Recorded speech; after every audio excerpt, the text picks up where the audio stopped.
Professor at Northern Kentucky University. She's a cave microbiologist, and yes, is actually at least one of those in the world. But Hazel's been doing a lot of work in her lab, and a lot of the decontamination procedures that are out there on Fish and Wildlife Service's guidance are a result of the work she's done in her lab. And so it was important for her to get here and talk to you guys. She's really upset that I limited her to 15 minutes, so she'll be more than happy to talk about other things later. You're going to be around till tomorrow, right? So some of those questions that you guys are thinking about may pop up here. But all right, thanks, Eric. So I am a caver, and how I got into this was actually from the caving perspective, not the bat biologist perspective, but I can actually differentiate a big brown from a little brown, from an Indiana, from a Rafinesque now. I'm quite proud of myself. But they got like big ears and things. But what I'm going to try and do today is do the bat biologist version of decontamination. So I'll give you a little bit of background. So, I'm a cave microbiologist, and when this white nose syndrome jumped into West Virginia, I realized that we had to act. We had to get on top of this. And the NSS was discussing the implications of these decontamination protocols on cavers. And as Jeremy said, bleach is not good for most of the equipment that we used. It's plastic or rubber and submersible is fine, but there were definitely issues with safety for what we could and couldn't use. So my team got involved. I would say, just following up on that comment about whether we should decon, I wrote an article that was in the Journal of Cave and Karst Studies in 2006 that said the biggest impact you can have on a cave is not washing your gear and going into one cave with mud from another cave. I think if people had implemented that in 2006, we would not have white nose syndrome in the U.S. right now. I believe it was here by people, by human activity, by people not decontaminating their gear between caves. So, what we have been doing in my lab is we just started looking at agents that can kill geomyces. So we work with a model organism, Geomyces panorum, and then we work with Kevin Kill's lab down in Georgia. And they follow up with Geomyces destructans. I don't want it in Kentucky. It's not in Kentucky. My lab does cave research all over the world. I don't want to be a source of infection for this organism. And what we would do is we got gear donated to us from caving vendors, and we would put the spores on there in a couple of different ways and test to see whether we could decontaminate spores, not just directly, but actually on the equipment that they would be contaminating.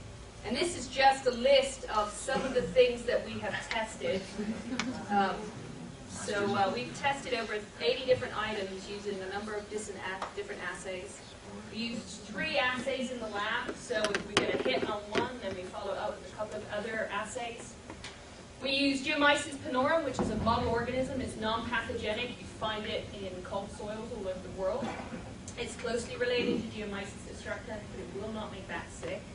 We use penicillium, which is where penicillin comes from, if anyone's interested, and also aspergillus. And we use those 2 other fungi because we want to say, is this good for everything? Because we need to be thinking about decontamination for the next white nose syndrome that might be out there, not just what we're dealing with now.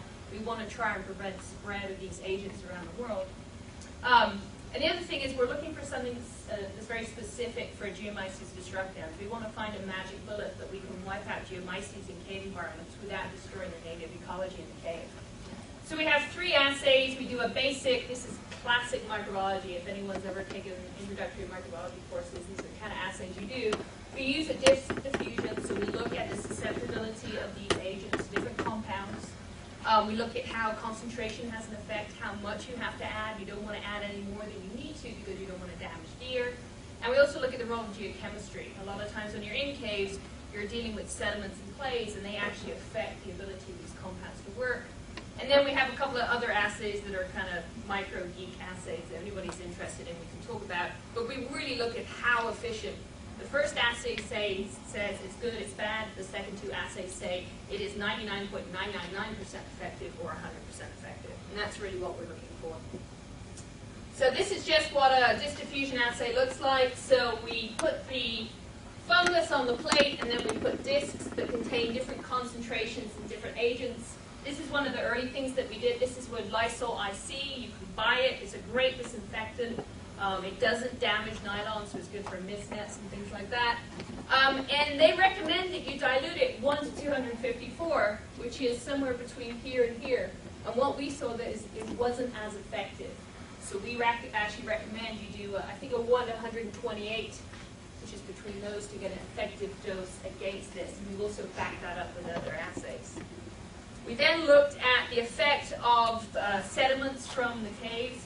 If you go back here, just bring your attention to, this is 1 to 40 here. You have a very good zone of inhibition, but you repeat that in the presence of clays, and you really don't have an effect. And that's because these disinfectants will actually bind to the clays and not kill the fungus. So that's where we came up with the idea is you don't just treat, you have to pre-wash to get those clays and sediments off, those minerals that would prevent these treatments from being effective, and then you treat. And then the other thing we looked at was synergy. So two things working together are more effective than one on their own. And that's where we came up with the idea of using woolite.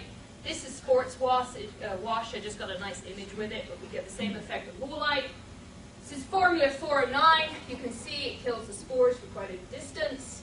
The sports wash itself kills them for a lesser distance, but when you have the two together, the killing effect is actually greater than either on its own. So that's why we recommend using woolite before you treat.